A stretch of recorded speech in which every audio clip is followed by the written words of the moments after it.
Bhagavad Gita 4th chapter జ్ఞాన కర్మ సన్యాస యోగము. ఏదైతే సాంఖ్యయోగం అని 2వ అధ్యాయంలో చెప్పి, అలాగే 3వ అధ్యాయము 3rd చాప్టర్ కర్మయోగము అని చెప్పి, దానికి తర్వాత ఇంకా మళ్ళీ అర్జునుడికి ఏదైతే జ్ఞానాన్ని వికసించేలాగా చేస్తూ సనాతనమైన మూలాన్ని తెలియజేస్తూ అర్జునుడి విశ్వాసాన్ని ఇంకా దృఢపరచటానికి, ఏదైతే చంచలత్వం కొద్దీ బాధలోంచి బయటకు వచ్చాడు, వినే స్థితిలోకి వచ్చాడు, గురువుగా స్వీకరించాడు, కృష్ణుడు ఏది చెప్తే అది చేయటానికి సిద్ధపడ్డాడు. అయితే స్థిరబుద్ధితో ఉండటం, అలాగే నీ కర్తవ్యాన్ని నువ్వు ఎలా చెయ్యాలి అని చెప్పు. ఈ కర్మయోగాన్ని, యోగ మార్గాన్ని అనుసరించు. అంటే సన్యాస శబ్దం అంటే ఏంటి అంటే, సన్యాసం అంటే అన్నీ వదిలేసి వెళ్ళిపోమని కాదు.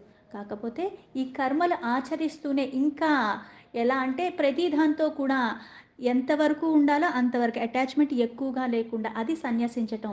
అంతేగాని ఇక్కడి నుంచి ఆశ్రమం మారిపోమని చెప్పట్లేదు. కాకపోతే నువ్వు ఏ ఆశ్రమంలో ఉన్నావో దానికి తగ్గట్టుగా, ఏ వర్ణంలో ఉన్నావో దానికి తగ్గట్టుగా సనాతనమైనది. పైగా నేను ఇప్పుడు నీకు చెప్పింది ఇది ఇప్పుడే మొదలుపెట్టి ఇప్పుడే ఏదో కొత్తగా వచ్చింది కాదు. ఇది ఎప్పటి నుంచో ఆది నుంచి జరుగుతున్న సృష్టి క్రమంలో భాగమే. దాన్నే నీకు మళ్ళీ మళ్ళీ చెప్తున్నాను. ఇది మహోన్నతమైన ఒక శాస్త్రము. అందుకని నాకు ప్రియమైన వాడివి కాబట్టి నన్ను అడిగావు అంటే, మనం కొంతమంది సలహాలు అడిగితే నోటుకొచ్చింది చెప్తాం. కానీ కొంతమంది ఎలా చెప్తారు అంటే, వాళ్ళకొస్తే ఎలా ఆలోచించుకుంటారో అంతకన్నా ఎక్కువగా ఆలోచించి మనకేది సరైనదో అటువంటివి చెప్తాడు. అలాగే ఇక్కడ పరమాత్మ కూడా తన ప్రియమిత్రుడు కాబట్టి అర్జునుడికి భక్తితో భక్త వాత్సల్యుడు కాబట్టి అర్జునుడు అడగగా ఆయన మళ్ళీ ఇలాగే చెప్తున్నాడు. అందుకని దేన్ని ఆశ్రయించాలి, ఇవన్నీ కూడా ఎప్పటి నుంచి ఉన్నాయంటే దీనికి ముందు కూడా ఆచరించిన వాళ్ళు. ఎలా అయితే క్షత్రియుల్లో నువ్వే కాకుండా అంబరీషుడు ఇటువంటి వాళ్ళ గురించి చెప్పాడంటే, క్షత్రియుల్లో ఉండి కూడా ధర్మాన్ని చక్కగా అన్నిటికీ అతీతంగా జ్ఞానాన్ని ఆశ్రయించి స్థిరబుద్ధితో కొంతమంది ఆచరించి ఉన్నారు. దాన్నే నిన్ను చేయమంటున్నాను, ఇది నీకే చెప్పింది కాదు అని చెప్పి, అలాగే ఇక్కడ ఈ అధ్యాయంలో ఇది పరంపరాగతంగా వస్తూ ఉన్నది. అనాది నుంచి ఎప్పటి నుంచో ఉన్నది. మొదటివాడివి నువ్వు కాదు, ఎప్పటి నుంచో చాలామంది పైగా ఇప్పుడు నేను చెప్పింది ఇంతకు ముందు కూడా నేను వేరే వాళ్ళకి చెప్పున్నాను అన్న భావనలో ఇక్కడ చెప్తున్నాడు. అందుకే ఆ కర్మయోగానికి ఇది కంటిన్యూషనే అనుకోవచ్చు. ఇక్కడ 4th చాప్టర్ జ్ఞాన కర్మ సన్యాస యోగము. జ్ఞానంతో కర్మలు ఆచరిస్తూ, ఆ కర్మలు ఆచరిస్తూ కూడా మళ్ళీ వచ్చే ఫలితాల్ని ఆశించకుండా ఉండగలగటం, సన్యసించటము. దాంతో కూడుకున్న అధ్యాయము. అందులో ఫస్ట్ శ్లోక శ్రీ భగవాన్ ఉవాచ ఇమం వివస్వతే యోగం ప్రోక్తావానహమవ్యయం వివస్వాన్మనవే ప్రాహ మనురిక్ష్వాకమేవ బ్రవీత్. ఇమం అంటే ఇది ఇంతకుముందు. ఏంటి ఇంతకుముందు అంటే, ఏదైతే కర్మల్ని ఎలా ఆచరించాలో చెప్పాడో ఇది ఇంతకుముందు కూడా పరమాత్మ ఈ యొక్క ఇది ఎవరెవరికి చెప్పాడు? వివస్వతే. ఈ వివస్వతే అన్నవాడు ఎవరు అంటే, సూర్యుడిని వివస్వంతుడు అంటారు. అంటే సూర్య భగవానుకి యోగం అంటే మళ్ళీ ఈ యోగాన్ని, ఈ యోగ శాస్త్రాన్ని, మనం యోగా అంటే మనం వేసుకునే ఆసనాలు యోగా అంటాం. అంటే అది యూనియన్, అలైన్మెంట్ అంటారు. అంటే నీ లోపల జరిగే ఆ ప్రక్రియనంతా కూడా బ్యాలెన్స్డ్ చెయ్యటం, అది యోగము. కొంతమందికి చెప్తాం, వీడికి భలే ధనయోగం పట్టిందిరా, వీడికి రాజయోగం పట్టిందిరా అని. అలా అదొక స్థితికి చేరటము. అందుకే దీనికి ముందు సూర్య భగవానుడికి ఈ యోగము ప్రోక్తావా నహమవ్యయం, ఉపదేశించాను. అంటే సూర్యభగవానుడికి నువ్వు ఉపదేశించడం ఏంటి అంటే, నువ్వు నేను కలిసే ఉన్నాం కదా అన్న భావన అర్జునుడికి రావచ్చు, మనకు అంతకన్నా రావచ్చు. ఇప్పుడు కదా కృష్ణ అవతారం ఉంది, సూర్యుడు ఎక్కడో ఉంటాడు, సూర్యుడికి చెప్పటం ఏంటి అని. అయితే ఇది ఇంతకు ముందే అంటే ఆది నుంచి ఉన్నవాడు పరమాత్మ కాబట్టి, ఇది మళ్ళీ శాస్త్రం అన్నది ఇప్పుడుకిప్పుడు పుట్టుకొచ్చినవి కాదు. ఇవి ఎప్పటి నుంచో అనాదిగా ఎప్పటి నుంచో ఆచరిస్తూ ఉన్నవి. అందుకే ప్రోక్తావా, దీన్ని నేను సూర్య భగవానికి ఉపదేశించాను. అహం అంటే నేను, అభ్యం అంటే సనాతనమైనది, ఎప్పటి నుంచో ఉన్నది. వివస్వాన్ అంటే సూర్య భగవానుడు. అలాగే మళ్ళీ ఇక్కడ కూడా వివస్వాన్ మనవే ప్రాహ. అయితే ఈ సూర్య భగవానుడు చెప్పగా మను అంటే ఇష్వాకు అనేవాడికి ప్రాహ మనుర్విశ్వాక వే అబ్రవిత్. సూర్యవంశంలో మొదటి రాజు చక్రవర్తి. అంటే నేను సూర్యభగవానికి చెప్పాను. అలాగే ఆ సూర్యుడు తన కొడుకైన ఆ మనువు వైవస్వంత మనువుకి చెప్పాడు. ఆ మనువు మళ్ళీ ఆ ఇక్ష్వాకు వంశంలో అది మళ్ళీ తన కుమారుడైన ఇక్ష్వాకుకి చెప్పాడు. అంటే సూర్యుడికి పరమాత్మ ద్వారా తెలుసుకున్న సూర్యుడు తన కొడుకైన వైవస్వత మనువుకి చెప్పాడు. ఆ మనువు మళ్ళీ తన కొడుకైన ఇక్ష్వాకుకి చెప్పాడు. అంటే అది కూడా పరంపర, తాత దగ్గర నుంచి తండ్రి, తండ్రి దగ్గర నుంచి కొడుకు అలా స్వీకరించాడు. అంటే ఒక పరంపరాగతగా, అంటే అందరూ అదే చెయ్యాలి.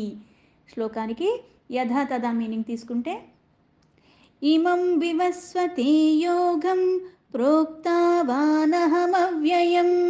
వివస్వాన్మనవే ప్రాహ మనుర్విశ్వాకవే బ్రవిత్.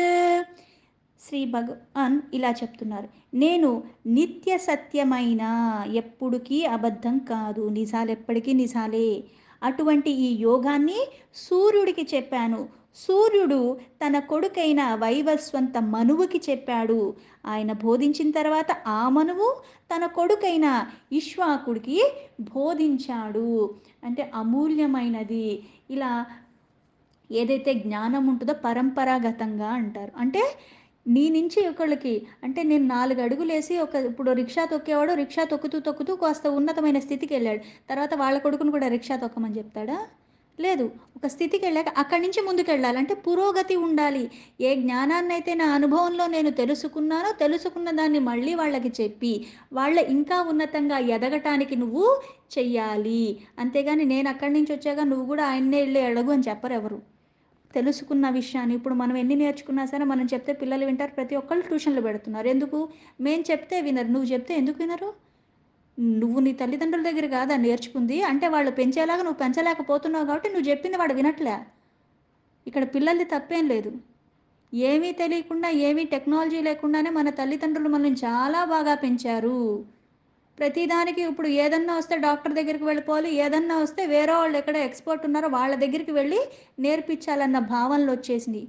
ఎలా అయితే వంట కూడా చేసుకోకర్లే, స్విగ్గీ అన్నట్టుగా కాదు. ఇది పరంపరాగతమైనది. పైగా జ్ఞానాన్ని ఎవరికైనా కేవలం చెబితే సరిపోదు. ఆ జ్ఞానాన్ని అందుకున్న వారు కూడా దాని విలువను తెలుసుకుని గౌరవంగా ఆ జ్ఞానం యొక్క విశ్వాసం కలిగి ఉండాలి. అంటే ఒకదాన్ని నువ్వు తెలుసుకున్నావు అంటే దాని మీద నమ్మకం ఉండాలి. ఆ నమ్మకంతో పాటు దాన్ని ఆచరణలో కూడా నువ్వు పెట్టాలి. ఇంకొకళ్ళు ఆచరించేలాగా చెయ్యాలి. ఆ 2 జరిగితేనే దానికి సార్థకత ఉంటుంది. అందుకని అర్జున, నేనిప్పుడు నీకేదైతే ఉపదేశించానో ఇది ఎప్పటినుంచో ఉన్నది. దీని మీద నువ్వు విశ్వాసంతో కూర్చుకో. పైగా ఇది నేను చెప్పిన వాళ్ళు కూడా దాన్ని ఆచరించారు. ఆచరించి ఉన్నతి వైపు వెళ్లారు. జీవితం అన్న నడవడికలో ఇది ఎలా అవుతుంది? ఏదన్నా తెలుసుకున్న దాన్ని ఆచరణలో పెట్టాలి. ఆచరణలో పెట్టి పెట్టి పెట్టి దాన్ని వృద్ధిలోకి వెళ్ళే అవకాశం ఉంటూ ఉంటుంది. ఆ అవకాశాన్ని నువ్వు కూడా సద్వినియోగం చేసుకో. అంతేగాని ఇలా అనుమానాలతో, అందుకని అర్జున, నేను చెప్పిన యోగం ఇంతకు ముందే చెప్పి ఉన్నది, వాళ్ళు కూడా దాన్నే అనుసరించి ఉన్నారు. ఇప్పుడు దాకా నీకైతే కర్మయోగము, సంఖ్యాయోగం ఆ 2 చెప్పానో ఆ వాటిని నీకోసం మళ్ళీ నేను చెప్తున్నాను. జ్ఞానపరంగా వస్తూ ఉన్నది. పరంపరగా ఆ జ్ఞానం అన్నది ఎలా ఉంది? పరంపరగా. అంటే ఇప్పుడు నేను గాలి పీలుస్తున్నానంటే మన తాతలు వెరైటీగా ఏమన్నా పీల్చారా? వాళ్ళు అలాగే గాలి పీల్చారు. కొన్ని కొన్ని విషయాలు ఎలా అయితే పుట్టుకతో మనకెవరు నేర్పించట్లేదు. పుట్టిన పిల్లాడికి ఈ వెరైటీ తినాలి, ఆ వెరైటీ తినాలని మనం అలవాటు చేస్తున్నాం. కానీ వాడికి ఎలా అయితే వాడు పుట్టగానే గాలి ఎలా పిలుస్తున్నాడో వాడికి ఎవరైనా చెప్తున్నారా? లేకపోతే ఒక పక్షి పుట్టగానే అది ఎగురుతుంది. దానికి ఎవరైనా ట్రైనింగ్ ఇస్తున్నారా? లేదు. చేప నీళ్ళల్లోనే పుడుతుంది. ఆ నీళ్ళల్లోనే ఈత వచ్చేస్తుంది. దానికేమన్నా మళ్ళీ కోచింగ్ క్లాసెస్ ఉంటాయా? లేదు. అంటే పరంపరాగతంగా రావాలి కొన్ని. కానీ మనం ఇంకా ఇంకా ఇంకా ఉన్నతి వైపు టెక్నాలజీ పెరుగుతున్న కొద్దీ ఇంకా హీనంగా అయిపోతున్నాం. ఎందుకు?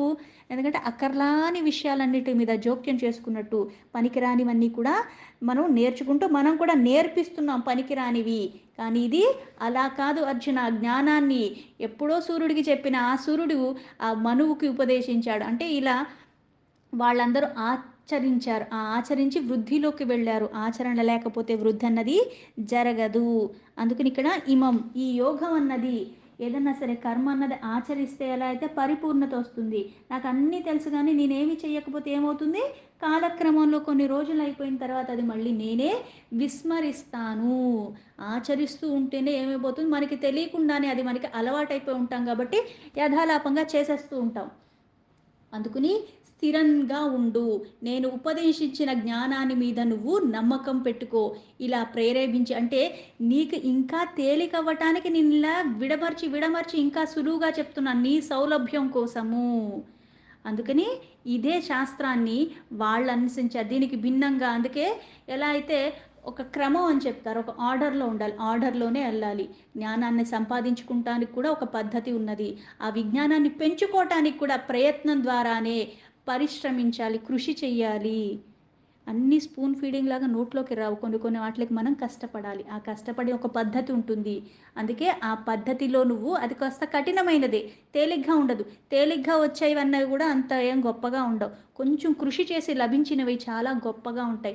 గొప్ప వాటి కోసం కొంచెం కష్టపడాల్సిందే. కష్టపడి నేర్చుకున్నది ఏమవుతుంది అంటే నీ కష్టం ఇప్పుడు కష్టపడిన రూపాయికి విలువ ఎక్కువ అంటారు. అది రూపాయే. రూపాయికి ఎందుకు విలువ ఎక్కువ అంటే నువ్వు కష్టపడి సంపాదించుకున్నావు కాబట్టి. కష్టపడకుండా తాత ముత్తాల ఆస్తి గానీ, లేకపోతే ఇంకెవరైనా గానీ అప్పనంగా మనకిచ్చినా సరే, దాని విలువ నీకు తెలీదు. ఎందుకంటే నువ్వు కష్టపడి వస్తే దాన్ని చాలా జాగ్రత్తగా ఖర్చు పెడతావు. కష్టపడకుండా వస్తే ఏం చేస్తావు? దానికి విలువలు ఇవ్వవు కాబట్టి, అది ఎలా పడితే అలా చేస్తావు విచక్షణ రహితంగా. అలాగే ఒకటి ఏదన్నా సరే ఉపాధ్యాయుడు మనకి టీచర్ ఏదన్నా చెప్పారు అంటే దాన్ని మళ్ళీ ఏం చేస్తాం మనం? ఇది ఇలా జరుగుతుందా లేదా? ఈ రకంగా ఉందా లేదా? అన్నది మనం ఎలా అయితే సరిపోల్చుకుంటూ చూసుకుంటామో, చెప్పింది చెప్పినట్టుగా వినేస్తారా? ఇలా చెయ్యొచ్చా? పిల్లలు అడుగుతుంటారు ఏదన్నా చెప్తే ఇది ఇలాగే ఎందుకవుతుంది? ఇలా ఎందుకవ్వదు? అంటే ప్రతిదాన్ని అనుమానపడి అని కాదు గానీ, ఒక సంపూర్ణ జ్ఞానంగా మనకి చాలా సులభంగా అర్థం కావాలి అంటే కొన్ని కొన్ని ఏముంటాయి? స్వయం ఏదన్నా సరే స్వయం కృషి అంటారు. నీ కృషి కూడా తోడ్పడాలి. తెలుసుకున్న దాన్ని ఆచరణలో ఎవరు చేస్తారు? సాధన సిద్ధి పొందాలంటే సాధన చేయాలి. తెలుసుకున్న దాన్ని ఒకళ్ళ దగ్గర నేర్చుకున్న దాన్ని నేను కృషి చేసి, దాన్ని నేను ఆచరణలో పెట్టి, రోజు చేస్తుంటే ఇప్పుడు యోగా ఉంది. మొదటి రోజు చేసినప్పుడు మనకు ఒళ్ళు వంగుతున్నట్టు అనిపిస్తుంది, వంగుతుంది. రెండో రోజు వంగుతుందా అంతలాగా? ఉండదు. నొప్పులొస్తాయి. కానీ మూడో రోజు కూడా, నాలుగో రోజు కూడా చెయ్యగా నాకు రావు, చెయ్యలేను అన్న ఆసనాలు కూడా చాలా తేలిగ్గా శరీరం అలవాటు పడింది కాబట్టి, అది నేను చెయ్యటానికి నాకు సహయోగం అంటే నాకు సహకరిస్తూ ఉంటుంది. ఏది చేయకుండా ఎవరినో చూసి టీవీలో చూసి అడ్డదిడ్డంగా ఒక రోజు కాళ్ళు అటు, కాళ్ళు ఇటు పెడితే లేనిపోని నొప్పులొస్తాయి. ఆ నొప్పులొచ్చాక మళ్ళీ డాక్టర్ల చుట్టూ వెళ్ళడం మొత్తానికి ఏవి చెయ్యకుండా కూడా అయిపోతూ ఉంటాం. అలాగే స్వయం కృషి.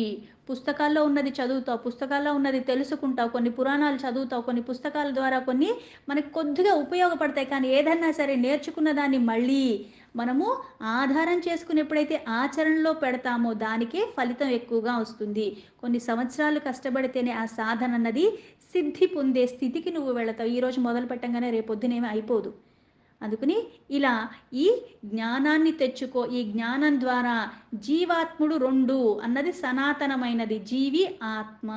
అంటే ఈ జీవిలోనే ఆత్మ ఉన్నాడు కానీ దీనికి అతీతంగా ఉంది. ఎలా అయితే ముందు చెప్పినట్టుగా నీరు తాకలేదు, గాలి దాన్ని తాకలేదు, అగ్ని జ్వలింపలేదు, అలాగే ఏది దాన్ని ఛేదించలేదు అని చెప్పాడు.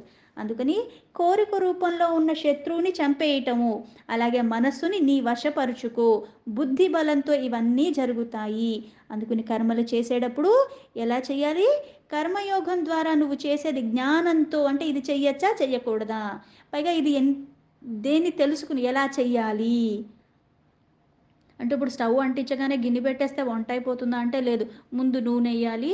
అలాగే మళ్ళీ తర్వాత ఏవేవి పదార్థాలు వేయాలో ఆ క్రమంలో ఏస్తేనే కూర అవుతుంది గానీ, చివర్లో ఎయ్యాల్సినవి ముందేసి అదేదో మనం సూప్ చేసినట్టు చెయ్యలేం కదా! ప్రతిదానికి ఒకటి మళ్ళీ పద్ధతి అన్నది ఎలా ఉన్నదో అలాగే ఈ కర్మయోగాన్ని అనుసరించి యుద్ధం చెయ్యి. కానీ యుద్ధం ఎలా చెయ్యాలి? భక్తి శ్రద్ధలతో ఏ కర్మని చేసినా అదొక యాగంలాగా భావించమని చెప్పాడు ముందు. అందుకే ఈ కర్మయోగంలో మనస్సుని వశపరుచుకోవాలి. అంటే మనసులో ఇట్లాంటి వికారాలు రాకుండా మనసు నీ ఆధీనంలో ఉంటూ బుద్ధి బలంతో మనస్సుని కూడా ఇంద్రియాల్ని కూడా నీ వశంలో చేసుకో. కోరిక అన్న శత్రువుని మాత్రం మూలాల నుంచి తీసేసేయి. అని చెప్పాడు. అలాగే ఈ కర్మయోగం ద్వారా ఇంకా విశేషం ఏం చెప్తున్నాడు? ఎవ్వరైనా సరే, గృహస్థులైనా సరే, ఎవ్వరైనా సరే ఏం చేయాలి? అందరూ ఇదే. వాళ్ళ ఇంద్రియాలు, వాళ్ళ మనసు, వాళ్ళ బుద్ధి ఏ ఆశ్రమంలో ఉన్నా సరే, ఏ వర్ణంలో ఉన్నా సరే, ఏ ఉద్యోగం చేస్తున్నా సరే ఇలానే ఉండాలి. అప్పుడే మనసు ప్రశాంతంగా ఉంటుంది. చేసే కర్మ చాలా బాగా చెయ్యగలవు. ఆచరించమని చెప్పి మళ్ళీ కృష్ణుడు అర్జునుడికి చెప్తున్నాడు. అందుకే ఇందువలన కర్మయోగం అన్నది నువ్వు సరిగ్గా గ్రహించు. భక్తి శ్రద్ధతో నేను ఇప్పుడు దాకా చెప్పింది నీకే కాదు చాలామందికి చెప్పాను, వాళ్ళు చేశారు. ఇప్పుడు ఏదన్నా ఉంటుంది, పక్కన వాళ్ళు చేశారు, వాళ్ళు బాగున్నారు అంటే అప్పుడు మనకు చేయటానికి కాస్త ధైర్యం వస్తుంది. ఎవ్వరికీ లేదు నేనే చేస్తున్నా అంటే ఏమవుతుందో చేస్తే అన్న అనుమానం మనకి ముందే వస్తుంది. అందుకని ఇది నేను ముందు కూడా చెప్పి ఉన్నాను. అందుకని ఆత్మ ద్వారానే ఆత్మను నియంత్రించాలి. ఎలా అయితే ఇంద్రియాలు నీ వశంలో ఉంటే మనస్సు నీ వశంలోకి వస్తుంది. పైగా మనస్సు కన్నా ఉన్నతమైనది బుద్ధి. మనస్సు కూడా నీ ఆధీనంలో ఉంటే బుద్ధి నీ ఆధీనంలో ఉంటుంది. అన్నిటికన్నా ఉన్నతమైనది ఆత్మ అని చెప్పారు. పైగా ఆత్మను ఆత్మ ద్వారానే నియంత్రించాలి. బుద్ధి బలంతోనే మనస్సు ఇంద్రియాలు నీ వశం అవుతేనే అప్పుడే దుర్జయుడు అంటే అంత తేలిగ్గా కాదు కోరికని రాకుండా తీసేయటం అన్నది. కోరిక అన్నది ఒకసారి వచ్చింది అంటే చాలా బలంగా తిష్టేసి కూర్చుంటుంది. వాడిని తీయటం చాలా కష్టం, కానీ కష్టపడాలి. అందుకే కోరిక వస్తుందలే అంటే నువ్వు నిజంగా అంత ఆదమరుపుగా ఉన్నప్పుడు మనకి ఏమైపోతుందో మన శరీరానికి కూడా ఏమవుతుందో మనకు తెలియదు. వెయిట్ గెయిన్ అయ్యాను అనుకుని ఒకసారి మనం వెయిట్ చెక్ చేసుకుంటాం. అయితే నిజంగా ఈరోజు తిన్నది రేపు వెయిట్ వచ్చేసిందా? లేదు. కొన్ని నెలల నుంచి అది మార్పు జరుగుతుంది. కానీ నువ్వు గమనించలేదు. అలాగే కోరికొచ్చినప్పుడు కూడా నువ్వు గమనించకుండా ఉంటావు. అవి బాగా తిష్టేసి కూర్చుంటాయి. శత్రువుల్లాగా ప్రయోగిస్తాయి నీ మీద. కానీ ఎప్పటికప్పుడు అంతలాగా ఉండాలి. అందుకే సమయస్ఫూర్తి, విచక్షణ ఇవన్నీ ఎక్కడి నుంచి వస్తాయి అంటే ఆదమరుపుగా కాకుండా 24 గంటలు 365 డేస్ కూడా ధ్యాస అన్నది ఎక్కడ ఉండాలి? నువ్వు ఏ కర్మ చేసినా సరే భక్తి శ్రద్ధలతో ఇంద్రియాలన్నవి అన్నీ నీ వశంలో ఉంటేనే ఇలానే అప్పుడు నీ బుద్ధికి బలం వస్తుంది. అప్పుడే నీ మనసు నీ వశం అవుతుంది. అప్పుడే ఇలా కోరిక రూపంలో ఉన్న శత్రువుని నువ్వు మూలాల నుంచి తొలగించగలవు. అప్పుడే కర్మను నువ్వు నిష్కామ భావంతో చెయ్యగలవు. కోరిక లేకుండా ఉంటేనే నిష్కామం. కోరిక ఉంటే మళ్ళీ సకామ అయిపోతుంది. అప్పుడే సాధ్యమవుతుంది. మనస్సు ఇంద్రియాలు అన్నీ నీ అదుపులోనే ఉంచుకోవాలి. అది చాలా అవసరమని గుర్తుపెట్టుకో. బుద్ధి ద్వారానే మనస్సు అలాగే ఇంద్రియాలు ఇవన్నీ వశపరుచుకోవటం ద్వారానే నువ్వు చేసే కార్యక్రమం ఏదైనా సరే దాన్ని చాలా అవలీలగా అందుకే ఇవన్నీ దాని అంగాలు అంటారు. ఎలా అయితే అంగాలంటే బాడీ పార్ట్స్ అన్నప్పుడు మనం ఎలా అనుకుంటే అలాగే ప్రతిదానికి కొన్ని మళ్ళీ సబ్ డివిజన్స్ లాగా ఉంటాయి. అందుకని ఇవన్నీ కూడా అంగాలు. ఏదైతే కోరికకి నివాస స్థానం మనసు బుద్ధి ఇంద్రియాలు ఆ నివాసంలోకి దాన్ని రానికుండా చేయాలి. ఇవన్నీ నీ వశంలో ఉండేలాగా ఉండాలి. అలా ఉన్నప్పుడే అందుకే ఇదంతా కూడా మళ్ళీ యోగము. ఈ యోగంలో పరంపరాగతమైనది. ఈ యోగము మొదటిగా కర్మశూరులు ఆచరించారు. అలాగే ఈ యోగము అనాది నుంచి వస్తుంది. పైగా ఇది సత్యమైనది. ఇదే నిజము. ఏది నిజమో అది గ్రహించటానికి కష్టతరంగానే అనిపిస్తుంది. పైగా ధర్మపరమైన కర్మలు కూడా చేయటం చాలా కష్టమే. అంత తేలిగ్గా వచ్చేవి కాదు. ఈ విధంగా మళ్ళీ మనము కర్మలు ఆచరించాలి అంటే పరంపరగా గతంగా వస్తుంది. కానీ ప్రతిదానికి ఆధారం నీ మనస్సు నీ బుద్ధి ఇంద్రియాలు ఇవన్నీ కూడా నీ వశంలో పెట్టుకో. వాళ్ళందరూ అలా పెట్టుకునేదాన్ని ఆచరించారు. శబ్దాలు అంటే ఏవైతే ఇంద్రియాలు అంటే మళ్ళీ మనకి రూపము ఒక రూపం కళ్ళతో చూస్తున్నాం. అలాగే స్పర్శ మనకి చర్మానికి తెలుస్తుంది. శబ్ద రూప తరంగాలు ఇవన్నీ కూడా మన మీద ప్రభావం చూపిస్తూ ఉంటాయి. ప్రజ్ఞతో అంటే బుద్ధితో దాని జీవితంలో ఉపయోగపడేలాగా చేసుకో. అందరికీ అన్నీ ఉన్నాయి. దాన్ని మనం ఎంత ఉపయోగించుకుంటే అంత లాభం. చేసుకున్నవాడికి చేసుకున్నంత అంటారు. ఎందుకు? వాడంతా ఉపయోగించుకుంటున్నాడు కాబట్టి. ఉపయోగించుకోవటం రావాలి. పైగా అది మళ్ళీ సాధన నిత్యము నిరంతరము కొనసాగితేనే ఆ కాలం అవరోహణ పైకెళ్ళే అంటే లేకపోతే కిందకి వెళ్ళిపోతుంది. క్రమంలో గురువు నుంచి శిష్యుడు అలాగే తండ్రి నుంచి కొడుకు ఇలా పరంపరగా అందించబడినవే అర్జున. అందుకని విద్య అన్నది జ్ఞానము. పైగా ఇది సనాత ఆది నుంచి ఉన్నది. వీళ్ళందరూ నేర్చుకుని ఆచరించారు. నువ్వు కూడా అదే ఆచరించు. అదే నీకు శ్రేయస్సుని ఇస్తుంది అని చెప్పాడు. దీంతో భగవద్గీత 4th చాప్టర్ జ్ఞానకర్మ సన్యాస యోగంలో ఫస్ట్ శ్లోక సంపూర్ణం.